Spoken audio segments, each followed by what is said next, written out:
Hola, ¿qué tal? ¿Cómo están? ¿Bien, bien? Qué bueno. Hoy vamos a ver un tema que tiene que ver con uno de mis temas favoritos en la Biblia. Y Dios me puso en el corazón empezar a analizar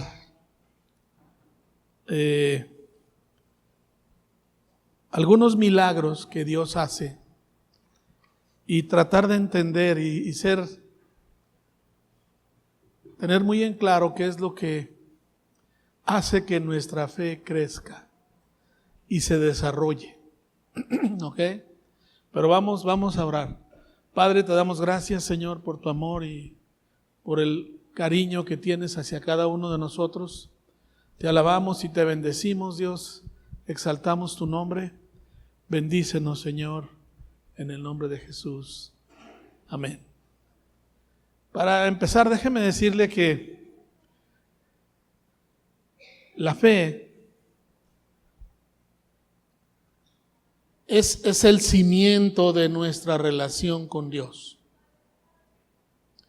La fe es una relación de confianza y de reconocimiento de lo que Dios puede hacer.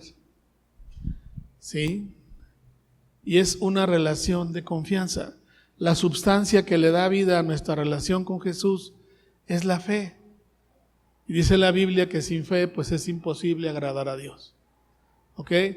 Porque aquel que cree en Él pues es realmente quien tiene una relación con Él. ¿Sale? Muy bien, vamos al libro de Lucas, capítulo 7, versículo 1, y vamos entendiendo lo que Dios tiene hoy para nosotros. En el capítulo 6, no lo vamos a ver, del mismo libro de Lucas, está el Sermón del Monte, que empieza en el capítulo 5 de Mateo. ¿Sí me explico? Es como una especie de pasaje paralelo. Y solo les recuerdo muy de pasadita que el Sermón del Monte y aquel encuentro del mensaje de Dios con Moisés en el Sinaí tienen cierta similitud, aunque muy marcadas diferencias. En el Sermón del Monte Jesús establece las nuevas formas de vida que debe de tener una persona para vivir en el reino de Dios. ¿Ok? No me voy a meter mucho a eso, es un tema fascinante, pero no lo vamos a ver ahorita. Pero Jesús está terminando ese sermón y vean lo que dice: después de que hubo terminado todas sus palabras al pueblo que le oía, entró a Capernaum. O sea, sale de ahí y entra a una ciudad llamada Capernaum. ¿Vale? Versículo 2. Y el siervo de un centurión, a quien éste quería mucho, estaba enfermo y a punto de morir. Y aquí me detengo un poco. Chequé alrededor de 12 o 15 versiones de la Biblia, tratando de ver cuál era la relación entre aquí dice centurión, en otras versiones dice un oficial del ejército romano. Y lo que pude encontrar es que este siervo era una persona joven, pero que había sido muy, muy fiel a este hombre. Y había una entrañable relación independientemente de su posición, porque uno era el patrón y otro era el siervo. ¿Sí me explico? Pero en una versión dice, lo amaba mucho. Y me sorprende esto porque créame que cuando uno encuentra a una persona fiel y que sirve fielmente y es leal y es responsable, una persona la valora mucho. No se sabe, la Biblia no nos lo marca, qué problema tenía este siervo, que la mayoría de las Biblias dicen el siervo y el centurión, y debe ser al revés, es el patrón y el siervo, porque aquí la fe que mueve las cosas no es la fe del siervo, que él no hace nada. La fe que ve o pone a trabajar el poder de Dios es la fe del centurión o del oficial romano. Pero había una relación muy entrañable entre ellos. Cuando quieres a alguien, ¿no quieres lo mejor para él? ¿Sí o no? Entonces, yo aquí veo en un hombre, oficial romano, no judío, de extracción militar. Es decir, era un hombre de ejército. Y al ser un oficial, era un hombre de rango. ¿Sí? En mi vida en lo particular, he conocido a algunos militares, y déjeme decirle, si usted no conoce a uno de ellos, que para ellos la disciplina es un factor importante. La disciplina y el respeto a la autoridad es algo que los distingue a ellos. ¿Sí? Entre ellos no hay cuestiones sentimentales, está arriba de ti, tú te sometes a él, no sé si me explico. Y para ellos la disciplina y la autoridad es algo muy importante. A mí me llamaba la atención cuando tuve que ir a hacer el servicio militar y empezaba a escuchar hablar a un sargento y a un capitán que iba con él. Ellos hablaban de dos mundos, el mundo civil y el mundo militar. Y no quiero ser muy conciso. Para ellos los civiles éramos una bola de flojos, indisciplinados. No sé si me explico. Ellos vivían en el mundo perfecto siendo militares. Y un día me dijo el sargento, ¿usted no lo cree? Le dije, sí, pero qué cortito traen el pelo. Así le dije, todos los traían muy... Y le dio risa. Pero empecé a entender eso. Y al llegar y leer con los años esta parte de la Biblia, justo después del Sermón del Monte, según Lucas, me encuentro esto. Este hombre estaba enfermo. Y no solo estaba enfermo, estaba a punto de ¿qué? De morir. ¿Sí? Se estaba muriendo. Algunos escritores piensan que pudo haber tenido un problema de reumatismo porque estaba postrado y paralítico. En otras versiones lo dice. Y para ser joven debió haber sido una enfermedad delicada, ¿sí me entiende? Porque incluso menciona que en otras versiones que había fuertes dolencias. O sea, le era difícil. Este hombre ve la necesidad de su siervo porque hay una incapacidad de moverse y hay dolores y sabe que se va a morir. En aquel entonces, quiero que lo entendamos todos, la medicina tenía muy poco avance. Entonces la gente a veces se moría, a veces hasta de un dolor de estómago. Pero cuando veían ciertos síntomas, la gente sabía, se va a morir. ¿Sí? Y eso ocurre aquí. Y eso, pongámonos en los pies del militar,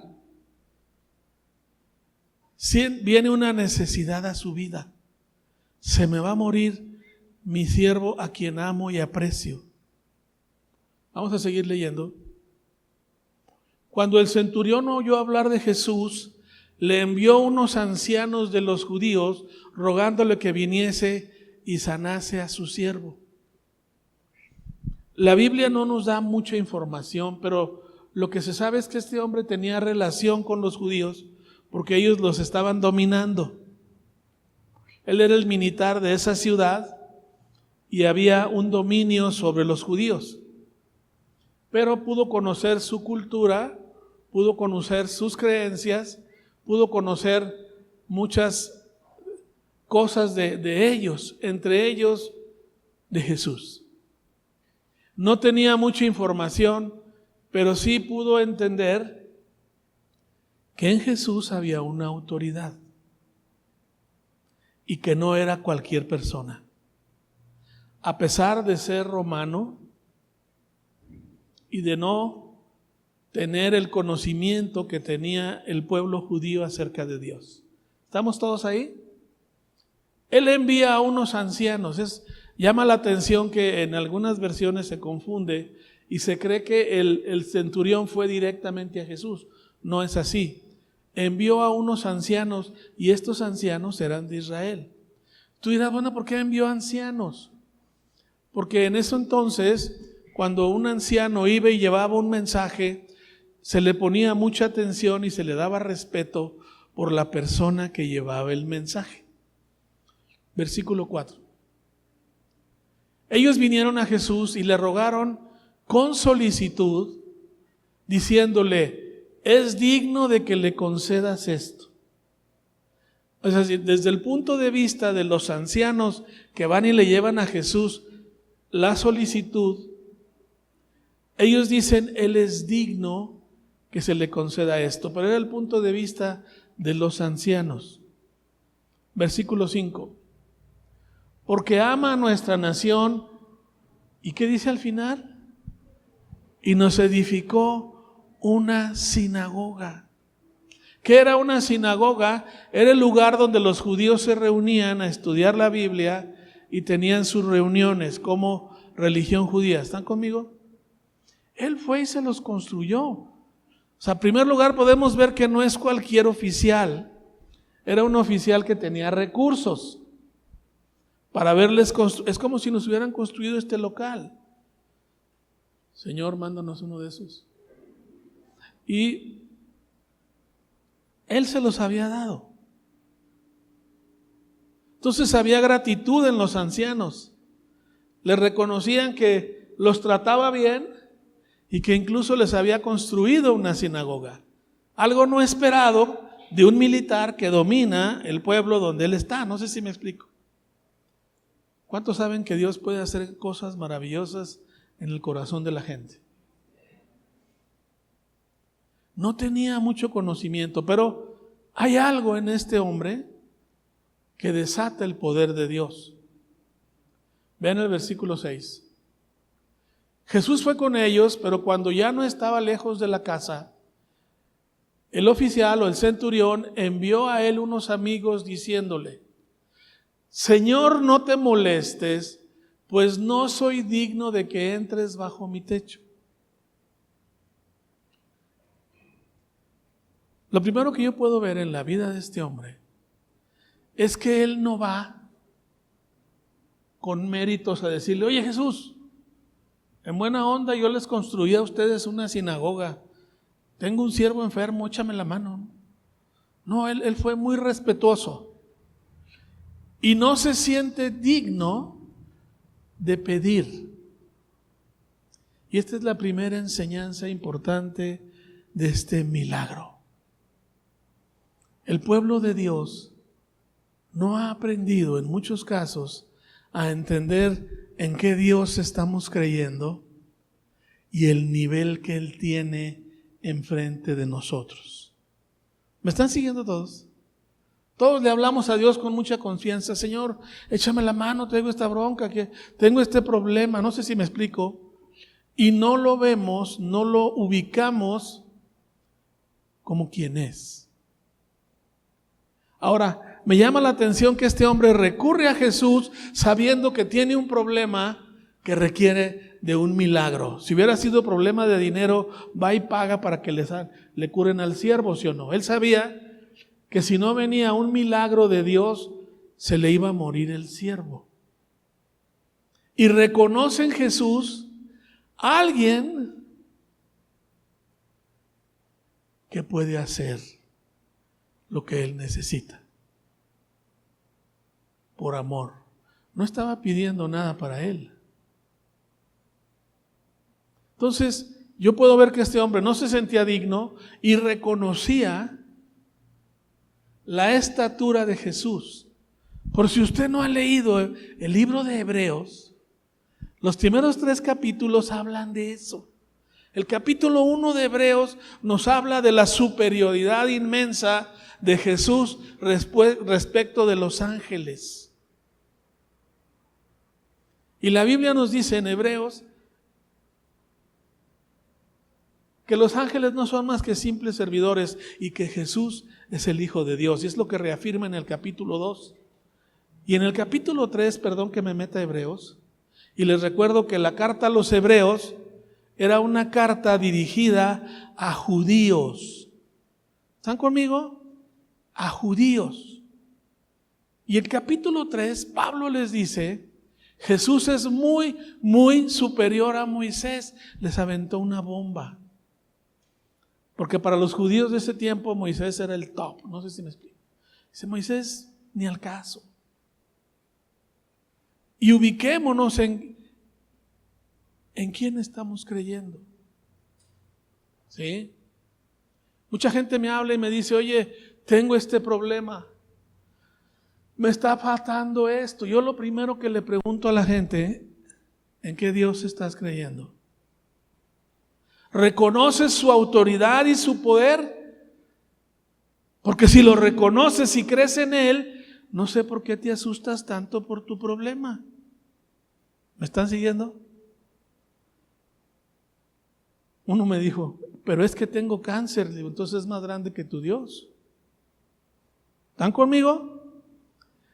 Tienes que reconocer, si quieres tener fe, en qué Dios estás creyendo. ¿Qué autoridad tiene? ¿Ok?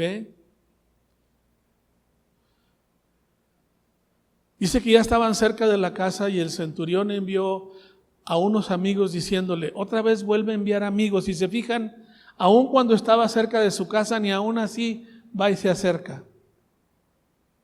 Señor, no te molestes, pues no soy digno de que entres bajo mi techo. Si bien no conocía mucho de Dios, sí entendía su verdadera condición. Decía, no soy digno. No soy digno. Y quiero que todos entendamos algo esta mañana. Tú y yo no somos dignos de recibir un milagro de Dios. Es su misericordia la que actúa en nosotros y Dios nos concede lo que pedimos. ¿Sale? Esto no es por méritos. No es por méritos. No es por lo que hayas hecho o no, o lo que sirvas o no. Esto no es un asunto de ese tipo. ¿Ok? No perdamos eso de vista. Vamos a irnos adentrando en milagros de Jesús, pero vamos entendiendo las circunstancias y cómo nuestra fe tiene que actuar para que Dios haga algo en nuestras vidas. Quiero hacerles una pregunta. ¿Cuántos de ustedes hoy tienen una necesidad que requiere intervención divina? Que tú sabes que si no es Dios, la cosa no se va a arreglar. Levante su mano. Órale. Toda la bola. ¿Estamos? Todos necesitamos. Pero si no entendemos cómo activar nuestra fe para que Dios lo haga, no levanten la mano. ¿Cuántos han pedido y no pasa nada? No la levanten. Lloré, ayuné, ¿y qué onda? ¿Qué onda? Hay que ver cómo está tu corazón y cómo estás creyendo en Dios.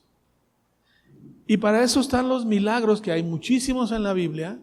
Solo voy a seleccionar algunos que nos dan información de cuál debe de ser nuestra actitud para que podamos tener fe.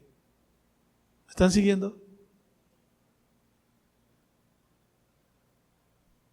Cuando este hombre dice, no soy digno de que entres en mi lecho, o en mi techo, en mi casa, es porque reconocía a su persona.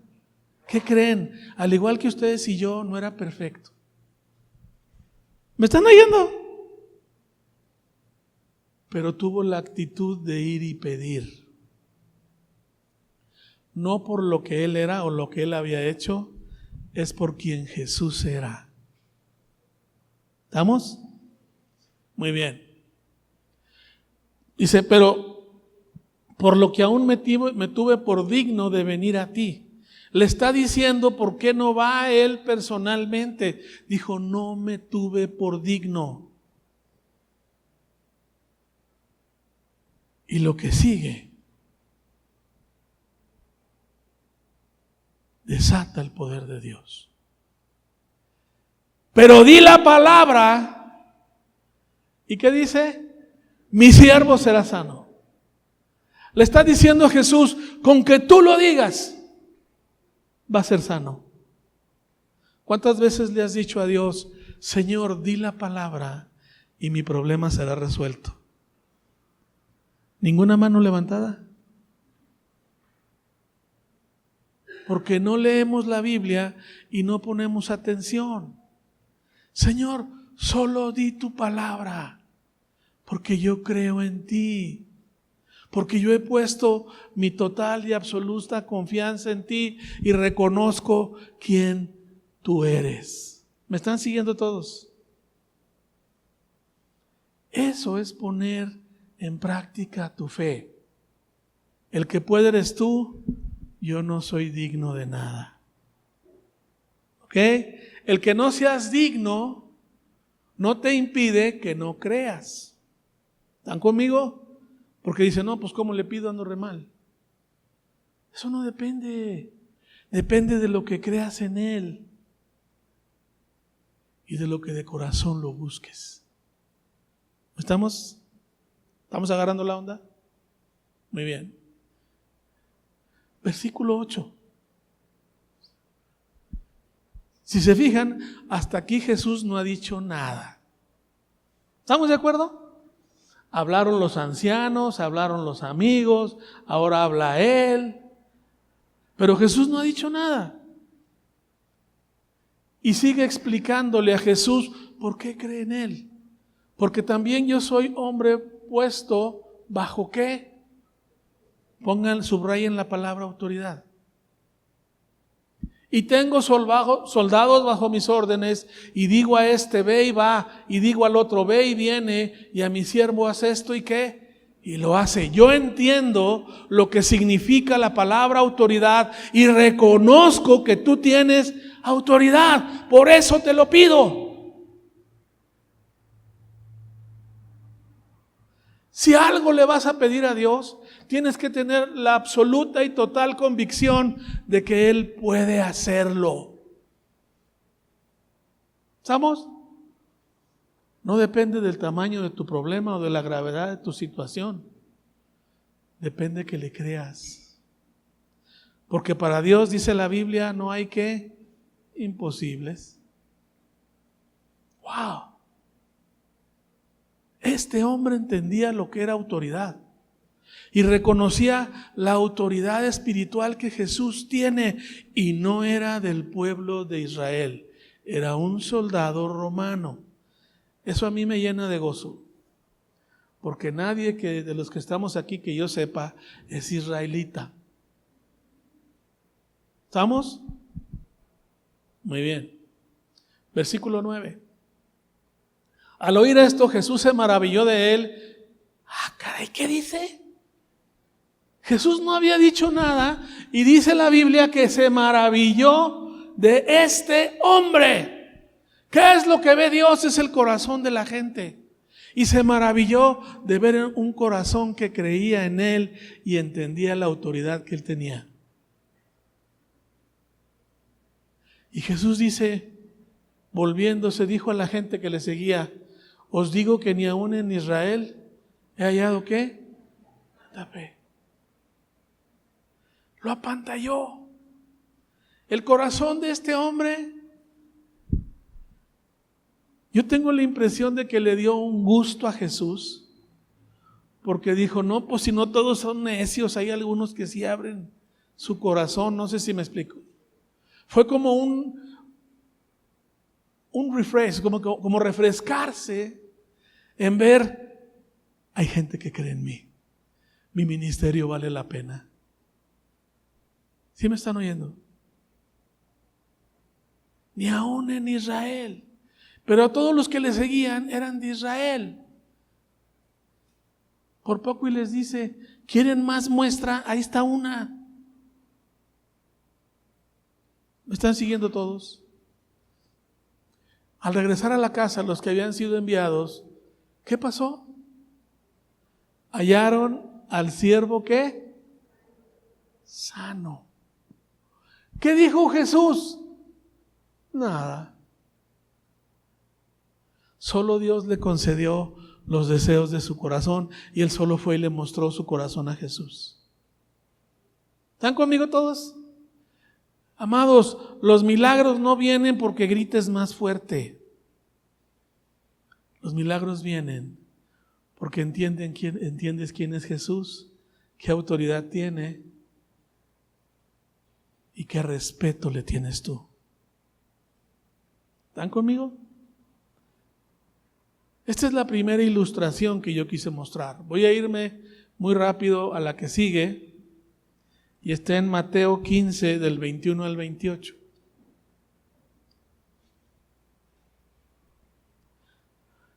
Saliendo Jesús de ahí se fue a la región de Tiro. Aquí quiero aclararles, Jesús venía muy cansado y sale a la región de Tiro y Sidón, pero se sale del territorio de Israel. ¿Sí me explico? Ya no estaba en el país llamado Israel. Se va más bien a Siria y Líbano, por esos rumbos más o menos. ¿Sí? Se sale, pensaba, acá casi no me conocen, acá puedo descansar. Porque si no sabían, Dios también se cansa. Cuando era humano y caminaba entre nosotros. ¿Estamos? Y he aquí una mujer cananea que había salido de aquella región, clamaba diciendo: Señor, Hijo de David, ten misericordia de mí, mi hija es gravemente atormentada. ¿Por qué? Por un demonio. ¿Cuántos de nosotros nos hemos enfrentado a un milagro desesperadamente? Cuando tú sabes que es muy imperioso que Dios haga algo. Si no, algo malo va a pasar en un corto tiempo. O sea, traes el problema encima. ¿Sí me fijo? ¿Sí se fijan? Esta es una situación de una madre de origen cananeo. No era judía. Pero reconoce en Jesús alguien que puede resolver su situación desesperada. ¿Ok? Está desesperada.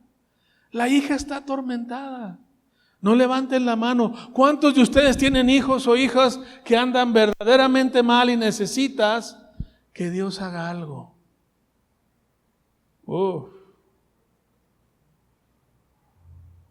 Todos, o casi todos. Dios, necesitas hacer algo. Esta mujer va y lo pide. Aquí sí hay un diálogo de Jesús. ¿Qué pasó? Vean al amable de Jesús. Pero Jesús no le respondió ¿qué? Palabra. Dile al que está a tu lado, aunque no oigas la voz de Dios, no quiere decir que Dios no escuche. Muchos dicen, es que no siento que Dios está conmigo. Pues estás mal, siempre está. No te dejaré ni te desampararé. Aunque no oigas la voz de Dios, Dios está ahí, aunque no responda. ¿Estamos? Entonces, acercándose sus discípulos, le rogaron diciendo, Señor, despídela, pues trae voces tras nosotros. O sea, corre esta vieja gritona. No sé si me explico. Sí, eso fue lo que les dijeron.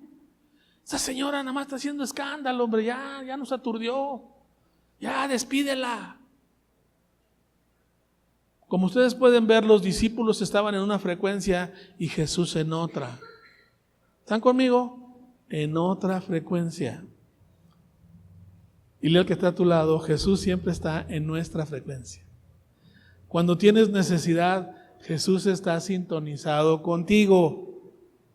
¿Sale, vale? Muy bien. Versículo 24.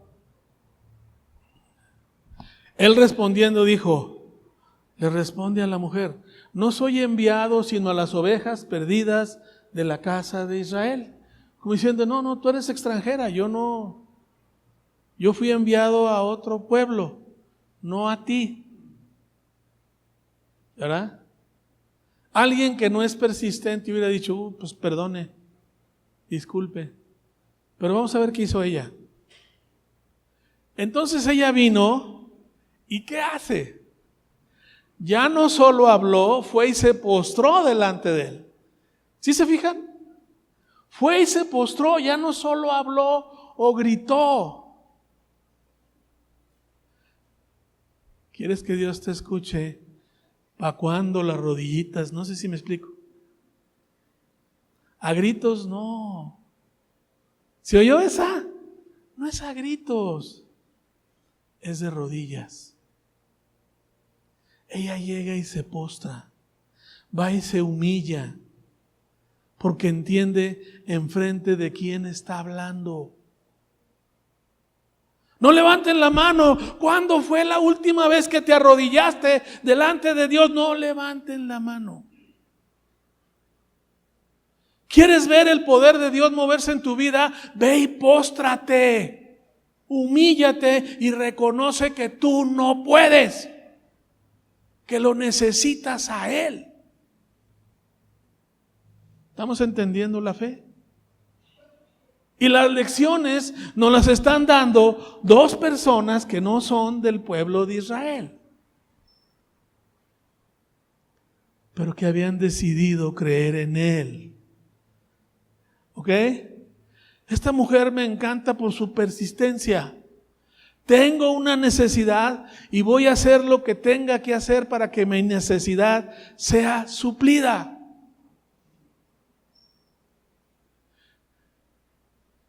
Señor, socórreme. No fue una oración bien elegante. Le dijo, tengo broncas, échame la mano. ¿Están conmigo? Abre su corazón y al postrarse le muestra y le dice, yo no puedo. Siguiente versículo. Respondiendo él dijo, Jesús sigue probando el corazón de esta mujer. Sigue probándole. Dile al que está a tu lado, Dios nunca te desecha, solo prueba tu fe. Dios nunca desecha tu petición, solo prueba tu fe. ¿Ok? No está bien tomar el pan de los hijos y echarlo a los perrillos. Ay, ay, ay. Qué respuesta más caballerosa. Quiero que entiendan algo. Los judíos se referían a los perrillos como algo lo más bajo que puede haber. ¿Sí? No la estaba diciendo perra, quiero aclararlo. Porque hay quienes dicen, qué mala onda, es Jesús. Estaba usando una expresión de su tiempo para decir, no está bien tomar el pan de los hijos y dárselo a los perrillos. ¿Cuántos saben que Jesús vino a dar su palabra? Y que la palabra de Dios es alimento y es pan para nuestras vidas. Es el pan del cielo, ¿sí o no? Y Jesús solo estaba diciéndole una verdad. Versículo 27. Y ella dijo, sí, Señor, pero aún los perrillos comen de las migajas que caen de la mesa de ¿qué? De sus amos. ¡Qué respuesta de mujer! No solo fue y se postró, no solo aguantó a que le dijeran, es que ustedes son de lo más bajo, y era la verdad. Pero le responde a Jesús diciendo, aún los perrillos comen de las migajas que caen de sus amos. Esa es una expresión de fe impresionante. Porque le estaba diciendo a Jesús, basta una migaja de tus palabras para que el milagro se haga en la vida de mi hija. ¿Me están captando todos? Basta una migaja. Estaba reconociendo la grandeza de Jesús, igual que el otro hombre, ¿sí o no? Estaba reconociendo su bajeza, ¿sí o no? No había dignidad en ella ni en su hija, pero creía en Él. Creía en Él. Y dice, con una migajita tengo. No necesito más. ¡Wow! ¿No le importó que la humillara? ¿Estuvo dispuesta a entender su posición? ¿Estuvo dispuesta a que su fe fuera aprobada? Pero tuvo una persistencia increíble. De aquí no me voy si no me bendices. Versículo 28. Entonces respondiendo Jesús, ¿qué le dice? Oh mujer, grande es tu fe. Hágase contigo como quieres. ¿Y qué dice ahí? Díganmelo en voz alta, la parte final. Y su ida fue sanada en ese instante. ¡Wow! En ese instante.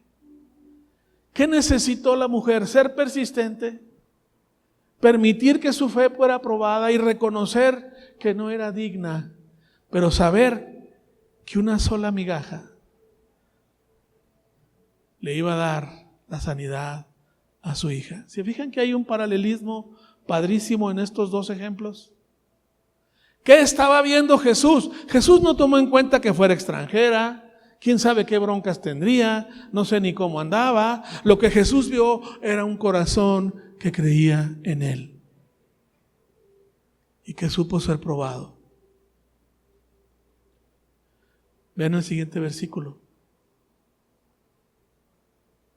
Ahí ya no está. Ahí se acaba el capítulo, ¿verdad? Ahí déjenlo. Esta mujer también logró sorprender a Jesús. Porque lo que Jesús busca son corazones que crean en Él y que entiendan quién es Jesús, la autoridad y el poder que tiene, y que estén dispuestos a que su fe sea probada. En ninguno de los dos casos Jesús fue y impuso las manos. ¿Sí lo ven? Jesús no. Solo alabó la fe de ambos, porque supo reconocer quién estaba pidiendo y cómo estaba pidiendo. ¿A cuántos nos habló Dios hoy? Levanta tu mano y dice: Señor, a mí me cayó el 20. He cometido errores. No he pedido de manera adecuada.